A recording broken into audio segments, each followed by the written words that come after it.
Hello students, how are you all? जेनिंग to all of you. इस thumbnail को देखकर आपको भी लगा होगा कि क्या महज ये एक सिर्फ क्लिक बेट है? क्या ऐसा पॉसिबल है कि सिर्फ इस बचे हुए टाइम पीरियड में हम अपना अच्छा परफॉर्मेंस करके 98 प्लस का जो हमारा कुछ एक ड्रीम रहा होगा कि इतना हमें लाना चाहिए, क्या वो अभी भी सफल हो सकता है?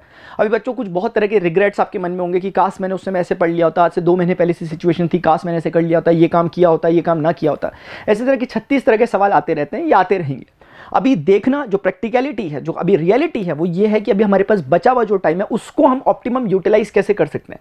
सिर्फ पूरा का पूरा गेम माइंडसेट का है। अगर आप अभी मान लेते हो कि यार सब कुछ जो होना था हो गया, मेरे रिग्रेट्स थे, मैंने गलतियां की थी, ठीक है, तो आप बचे हुए टाइम को अच्छे से यूटिलाइज नहीं कर पाओगे। लेकिन अगर आप रियलिटी में देखते हो कि यार जितना मेरे पास टाइम बचा, अगर मैं इस टाइम में भी अच्छा खेल पाऊं तो मैं जितना स्कोर अभी डिजर्व कर रहा हूं उससे कई ज्यादा मैं ला सकता हूं। जितना मैं सोच रहा हूं, एक्सपेक्ट कर रहा हूं, उससे कई ज्यादा मैं डिजर्व करता हूं। अगर इस तरह की चीजें आप मैनिफेस्ट करेंगे तो डेफिनेटली कुछ होगा। सिर्फ मैनिफेस्टेशन से ही नहीं होगा बच्चों, एग्जीक्यूशन से भी होगा। सिर्फ स्ट्रेटेजीज बना लेने से ही वो अपने आप फलित नहीं हो जाती, उसके लिए हमें एग्जीक्यूट उन्हें करना पड़ेगा, उन पर काम भी करना पड़ेगा। और ये मानकर चलो कि अगर आप इस वीडियो को देख रहे हो तो बच्चों मेहनत से पीछे हटने के लिए मैं बिल्कुल नहीं कहूंगा। सिर्फ मैं आपको एक दिशा देने का काम करूंगा। मेरा ये जो डिस्कशन है सिर्फ उन बच्चों के साथ हो रहा है जो कि एक डिलेमा में, जिन्हें समझ नहीं आ रहा कि सर स्टार्ट कैसे करें, क्या स्ट्रेटेजी रखें, किस तरीके से आगे हम बढ़े। सिर्फ इतनी सी बात को मैं बताने के लिए यहां पर आपको आया हूं, ताकि जो इतना सारा क्योस जो हो रखा है, पूरी की पूरी चीजें बिखरी पड़ी हैं, उन चीजों को सिस्टमैटिक करने के लिए मैं यहां पर आया हूं। आपको एक डायरेक्शन देने के लिए आया हूं कि इस तरीके से, इस माइंडसेट के साथ करोगे तो आप बचे हुए टाइम को बहुत अच्छी तरीके से ऑप्टिमम यूटिलाइजेशन उसका कर सकते हो। एक एक करके मैं आपके साथ पॉइंट डिस्कस करता हूं। हमारे पास 3 मंत्रास है बेसिकली। अगर आप इन 3 मंत्रास को फॉलो करते हो तो आप बहुत अच्छा डिसेंट स्कोर लाओगे। ये सिर्फ बच्चों सिर्फ स्कोर करने के लिए, एग्जाम में नंबर लाने के लिए ही बात नहीं है। ये ओवरऑल सजेशन है आप लोगों को कि आप अगर इस चीज को फॉलो करते हो आप देखो कि आप में इंप्रूवमेंट होगा। और ना केवल अभी देखो, अभी सिर्फ जो टाइम बचा हुआ है ना, अभी सिर्फ टाइम इतना के लिए नहीं है कि आपको मार्क्स लाने, अभी मेंटल हेल्थ का भी ध्यान देना है। क्योंकि क्या होगा कि समय के साथ साथ जैसे टाइम कम बचता है, आपका पहला पहला बोर्ड, एक नर्वसनेस सी फील होती है हमें, और कहीं वो हम पे हावी ना हो जाए। इसलिए चीजों को सिस्टम में लाना बहुत जरूरी है। चीजें जितनी ज्यादा स्मूथ रहेंगी उसमें वर्क करना उतना ज्यादा आसान होगा। इसीलिए इसी ऑर्डर में कि कैसे चीजों को स्मूथ किया जा सके, मैं आपको कुछ पॉइंट्स आपके साथ डिस्कस कर रहा हूं। सबसे पहले मैं स्टडी मटेरियल की बात करता हूं। स्टडी मटेरियल किस टाइप के हो सकते हैं? हो सकता है आपके क्लास टीचर्स ने आपके कुछ स्टडी मटेरियल्स बनाए, उस पर हम डिस्कशन कर सकते हैं। कुछ आपने कहीं पे ट्यूशन वगैरह पढ़ा हो या फिर आपने कोई कोचिंग सेंटर्स वगैरह ज्वाइन किया हो, उनके जो मटेरियल होंगे, स्टडी मटेरियल, उनकी आप हेल्प ले रहे हो सकते हो। आपकी कुछ यूट्यूब वीडियोस जो आपने देखे हो, जैसे यूट्यूब वीडियो, अगर जो बच्चा मेरे से पहले से पढ़ रहा है, जो मेरे से 5-6 महीने पहले से लाइव ज्वाइन करके बैठे में, उनके पास तो एक बड़ा चंक ऑफ नोट्स तैयार हो चुका होगा मैथमेटिक्स के रिगार्डिंग। और ऐसी टीम स्टार्ट विद मोशन के जितने एजुकेटर्स हैं उनका एक प्रॉपर तैयार हो चुका होगा। तो इस तरीके से अगर आपने यूट्यूब वीडियोस को, जो लाइव वीडियोस होते हैं, उनको डेडिकेटेडली फॉलो किया तो उसका एक स्टडी मटेरियल आपके पास तक तैयार हो चुका होगा। ये मैं डे 1 से ही कह रहा था कि इस तरह से आपको करना चाहिए। और इन सबके बावजूद भी आपके पास एक अपने सेल्फ नोट्स होंगे, यानी कि ये सब कर लेने के बाद भी आपके पास अपना एक सेल्फ नोट होगा। यानी सेल्फ नोट्स कहने का मतलब ये कुछ इस तरह की बात है कि इतनी सारी चीजों में आपने अपने को जो सही लगा वो इन चीजों का एक कॉम्बिनेशन आपने बनाया हुआ। अब इसमें आपका क्या जजमेंट होगा? वो ये होगा कि आपको ये डिसाइड करना पड़ेगा कि आपके क्लास टीचर ने, हो सकता है पे बहुत मेहनत की हो, जनरली करते ही, तो आपके क्लास टीचर ने इतनी मेहनत की हो कि आपको फील आता हो, गट फील आता हो कि यार ये नोट्स अगर मैं कर लूं अपने क्लास टीचर के पढ़ाए हुए तो इससे ही मेरा पूरा पेपर बन रहा है। या फिर आपको लगता हो कि मेरे ट्यूशन टीचर्स ने, कोचिंग सेंटर्स के टीचर ने, उन्होंने इतना अच्छा मुझे मटेरियल दे रखा है, न केवल मटेरियल दिया बल्कि इतनी अच्छी अंडरस्टैंडिंग दी है कि अगर मैं उसी चीज को भी रिवाइज करता हूं तो हो जाएगा। यानी कुल मिला के मैं कहना चाहता हूं इसी तरीके से यूट्यूब वीडियोस में भी पॉसिबल है, क्योंकि मैं अपनी तरफ से गारंटी देता हूं कि मैंने पूरी ईमानदारी के साथ टीम स्टार्ट विद मोशन ने आपको पढ़ाया। जितने नोट्स थे, अगर मैं पूरे दावे के साथ कहता हूं कि इन्हीं से अगर आप कर लो तो भी हो जाएगा। ये उन बच्चों कह रहा हूं जो पहले से फॉलो करते हुए आ रहे थे, क्योंकि अभी तो इतना ज्यादा फैला हुआ कि आपको कहना भी मुश्किल होगा कि जाकर के पढ़ लो। कायदे से तो पेपर वहीं से आएगा जो हमने पढ़ा रखा है, जो मैंने स्पेशली मैथमेटिक्स की मैं बात करता हूं बार बार, जो पढ़ा रखा है क्वेश्चन वहीं से बनेगा। बहुत डिफिकल्ट होता है ये बोलना मैथमेटिक्स के रिगार्डिंग, लेकिन मैं फिर भी बोलता हूं कि जितना मैंने पढ़ाया बनेगा वहीं से। लेकिन इतना सारा करना मुश्किल होगा, तो उसको हम कैसे लास्ट डेज में कर सके वो मैं आपके साथ बाद में डिफाइन करूंगा कि कैसे हमारी लास्ट 10 डे स्ट्रेटेजी होगी, ताकि जो बच्चे अभी भी ज्वाइन कर रहे हैं उनके लिए भी एक मौका हो लास्ट में, वो तो मैं बाद में डिस्कस करूंगा।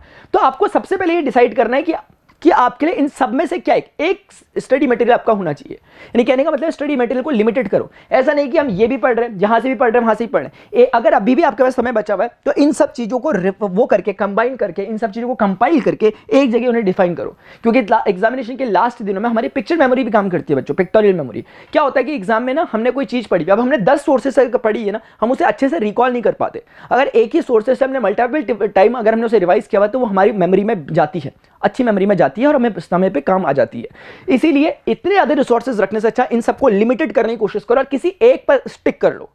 ठीक है, एक बात। दूसरी बात, जब हम YouTube लेक्चर्स की बात करते हैं, YouTube लेक्चर्स में डिफरेंट आपने पढ़ा होगा, आप डिफरेंट टीचर्स अभी तक पढ़ रहे होंगे। वही बात जो मैंने यहाँ कही वही यहाँ पे भी कहना चाहूँगा। अपने स्टडी मटेरियल को जैसे आपने लिमिटेड किया वैसे ही आपको YouTube वीडियो लेक्चर्स को भी लिमिटेड करना होगा, क्योंकि सब लोग, सब एजुकेटर्स अपने अपने एंड से चाहते हैं कि अच्छे से अच्छा कंटेंट उन तक पहुंचे। लेकिन क्या होता है कि आपकी जिनके साथ अभी तक ट्यूनिंग अच्छे से बैठी हुई थी, ये मैटर नहीं करता कि किसी के कितने ज्यादा सब्सक्राइबर थे या किसी के कितने कम व्यूज थे, ये मैटर नहीं करता। जिनके साथ आपकी ट्यूनिंग बैठी हुई थी उन YouTube वीडियो लेक्चर्स को आपने फॉलो करना है।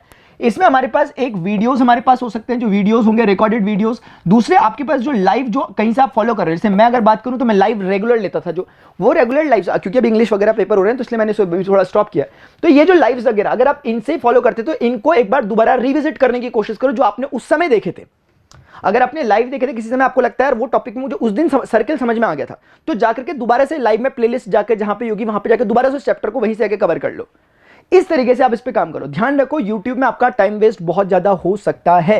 ये जितना ज्यादा आपके लिए अच्छी चीज है उतनी ही ज्यादा आपके लिए बुरी चीज है। आप पढ़ने के लिए आए लेकिन आपको कोई रील दिखा, वहां पहुंच गए, या अननेसेसरी स्ट्रेटेजीज पे आप जा रहे हो, जहां पर कुछ पढ़ाया लिखाया जा रहा है नहीं, ऐसी बातें सिर्फ बोली जा रही है। बच्चों को सुनने में बहुत अच्छी लगती है, लेकिन हमें एग्जीक्यूशन जब तक आप नहीं करोगे तब तक पता नहीं चलेगा। इसलिए सिर्फ सुनता है 36 तरह की, जो मैं कह रहा हूं कि स्टडी मटेरियल को लिमिटेड करो, वाईटी वीडियोस को लिमिटेड करो, वही मैं स्ट्रेटेजीज के लिए भी कहना चाहता हूं। स्ट्रेटेजीज को भी आपको लिमिटेड करना होगा। ये नहीं कि 36 तरह के लोग जो बातें कह रहे हैं सब आपने अपने दिमाग में डाल दी, फॉलो एक भी नहीं कर पाओगे आप। इसीलिए इस बात को भी ध्यान रखना। फाइनली ये बात बहुत इंपॉर्टेंट है, PYQs को ही अपनी हेडलाइट बना के आगे चलो, PYQs को ही देखो। अभी क्या होगा कि बहुत सारे लोग आपको बताएंगे, या स्कूल के टीचर्स या ट्यूशन टीचर्स या यूट्यूब में आपको इस तरह के डिफिकल्ट क्वेश्चन दिए जाएंगे कि इन क्वेश्चंस को कर लो, ये एग्जाम आएंगे। लेकिन ऐसा नहीं है, आपको सिर्फ एक बहुत एवरेज पेपर बनता है। पेपर सबके लिए बनता है, जो 33% लाने वाला बच्चा है, जो जस्ट पास होने वाला बच्चा है, उसके लिए भी बन रहा होता है। टॉप करने वाले बच्चों के लिए भी वही पेपर होता है। इसलिए पेपर ना तो बहुत डिफिकल्ट ना तो बहुत ईजी होता है। कहने का मतलब यह है कि पेपर का आइडिया आपको लगेगा सिर्फ PYQ से। कोई कहीं से सैंपल पेपर या मॉक टेस्ट हो रहे हैं उनसे आइडिया नहीं लगेगा, सिर्फ आइडिया लगेगा PYQ से। अभी तक का पिछले लास्ट 2-3 सालों का जो ट्रेंड था, उसी ट्रेंड को फॉलो करते हुए आपका पेपर बनने वाला है। तो उससे आइडिया लो कि पेपर का डिफिकल्टी लेवल क्या है, यह आपको पता चलेगा कि आपकी प्रिपरेशन किस लेवल पे चल रही है। अगर आप पिछले साल के पेपर को कर पा रहे हो, उससे पिछले साल के पेपर को अच्छा कर पा रहे हो, समझ जाओ कि मोर और लेस उतना ही ±5% पेपर आपका बनेगा। एक बात अभी ये बातें मैंने आपको बता दी, सिर्फ इन 3 चीजों से आपको चौथी चीज में बिल्कुल नहीं जाना। बस ध्यान रखो आपका स्टडी मटेरियल क्या है, YouTube की हेल्प लेते हो तो YouTube में अपने को लिमिटेड करो, और साथ में PYQs को अपनी हेडलाइट बना के आगे चलते रहो। PYQs के इर्द गिर्द ही काम करते रहो, जरूरत पड़ी है तो इन दोनों पर सहारा लो, बस इतना सा काम है। लास्ट 10 डेज स्ट्रेटेजी क्या होगी इसको मैं वैसे आगे मैं बताऊंगा, लेकिन फिलहाल के लिए मैं आपको इन शॉर्ट बता रहा हूं। इसके लिए मैं सेपरेट वीडियो बनाऊंगा, लेकिन इन शॉर्ट में आपको बता देता हूं ताकि जो बच्चे मुझे फॉलो कर रहे हैं उन्हें एक एश्योरेंस मिल सके। वो ये है कि बच्चों इन दिनों एक तो मेरे YT लाइव्स होंगे, जो लाइव मैं लेता था उन्हीं लाइव को मैं कंटिन्यू करूंगा। अब 10 दिन लाइव होंगे तो बहुत कुछ होने वाला है इसमें। शिखा मैम भी हमारे साथ लाइव में होंगी। एक तो YouTube वीडियोस के लाइव में लूंगा, दूसरा मैं यहां पर आपको वीडियोस जो मैं अभी से प्रिपेयर कर रहा हूं, ऐसा नहीं है कि मैं उस समय प्रिपेयर करूंगा, मैं अभी से आपके लिए हर चैप्टर का कम से कम आधे घंटे की एक समरी मतलब जिसमें उस पूरे वीडियो का चंक हो, अगर आप उनको भी कर ले तो एक दिन में एक वीडियो मैं आपको प्रोवाइड करने की कोशिश करूंगा। धीरे धीरे फिर मैं बाद में उसकी फ्रीक्वेंसी को 2 कर दूंगा एक हफ्ते के बाद। तो एक दिन में एक वीडियो आपको हर चैप्टर का मिलेगा, यानी उस चैप्टर का पूरा कंप्लीट रिवीजन आपका हो जाएगा सिर्फ एक वीडियो में। कोशिश करूंगा कि लिमिटेड रहे टिल 30 मिनट्स तक, इतने में ही। उसके बाद मैं आपको हर दिन एक वीडियो में YT शॉर्ट्स देने की कोशिश करूंगा। मैं कोशिश करूंगा कि जो YT शॉर्ट हो वो 5 से लेकर 10 YT शॉर्ट मैं आपको एक दिन में दूं। और ये उस समय की मैं बात कर रहा हूं, ये लास्ट के 10 दिन में। अगर मैं आपको एवरेज 5 भी दे पाता हूं 10 दिन में, मैं आपको 50 दे दूंगा। इस हर एक उसमें मैं आपको 1 नंबर के क्वेश्चंस जो MCQ टाइप के क्वेश्चंस होते हैं उनकी प्रैक्टिस करवाऊंगा कि इसमें ये काम होगा। और अगला जो काम बच्चों आपको बच्चा, एक तो YT लाइव हो गया और इसके अगला काम मुझे भी याद नहीं आ रहा, मैंने सोचा था लेकिन बाद में बता दूंगा। तो कुल मिलाकर के YouTube लाइव ये तो चलेंगे ही चलेंगे, इसमें मैं करूंगा काम।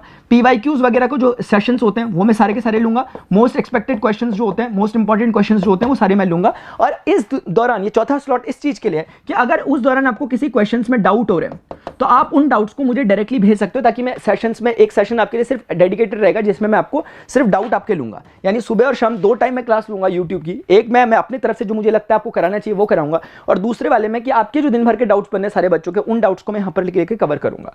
तो बहुत कुछ होने वाला है बच्चों। इस तरीके से इसको मैं बाद में आपको और बताऊंगा, लेकिन मैंने अभी आपको एक हल्का सा हिंट दे दिया, ठीक है? तो आपको किसी चीज की टेंशन नहीं है। बस ये मान के चलो कि मैथमेटिक्स का एग्जामिनेशन में हमारे पास जो टाइम बचा उसको हम प्रॉपर यूटिलाइज करेंगे, और उसमें बहुत कुछ होगा। लेकिन उससे पहले के जो एग्जाम है आपके, साइंस के हैं, सोशल साइंस के हैं, हिंदी के हैं, जो भी आपके एग्जामिनेशन इंग्लिश के हैं, इन सब में आप अपना बेस्ट दो। टीम रीस्टार्ट विद मोशन के सारे एजुकेटर्स अपने अपने तरीके से आपके लिए क्या क्या बेहतर हो सकता है वो करने में लगे हुए हैं।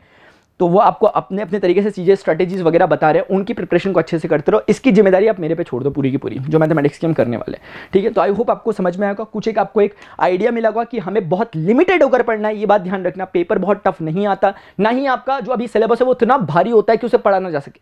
अगर तरीके से भी पढ़ना चालू करते हो, अभी भी आपने जीरो से भी पढ़ना स्टार्ट कराना, तो भी आप बहुत कुछ कर सकते हो। बस एक अंदर से विल होनी चाहिए, एक दृढ़ इच्छा शक्ति, एक बर्निंग डिजायर होनी चाहिए। तो आई होप बच्चों आप करोगे। अगर आप इस चैलेंज को एक्सेप्ट कर रहे हो, जो सब मैंने आपको बातें बताई है, तो नीचे पे चैलेंज एक्सेप्टेड जरूर लिखना और इन दिनों की बिल्कुल तैयारी पे लगे रहो। इसका जिम्मेदारी आप मेरे पे छोड़ दो, ठीक है। थोड़े थोड़े से मैथमेटिक्स में ना आधा एक घंटे का, आधा एक घंटे का टाइम निकालते रहना थोड़ा थोड़ा, ताकि टच बना रहे। चैलेंज एक्सेप्टेड जरूर लिखो कमेंट सेक्शन में अगर आपने इस चैलेंज को एक्सेप्ट किया, जो बातें मैंने आपको यहाँ पर बताई। अभी के लिए स्टूडेंट्स इतना ही, मिलते हैं नेक्स्ट सेशन में। Till then goodbye. आपके बोर्ड एग्जामिनेशन के लिए आपको बहुत बहुत हार्दिक शुभकामनाएं। बहुत अच्छा करोगे, बहुत अच्छा करोगे। गुड बाय, जय हिंद, बाय।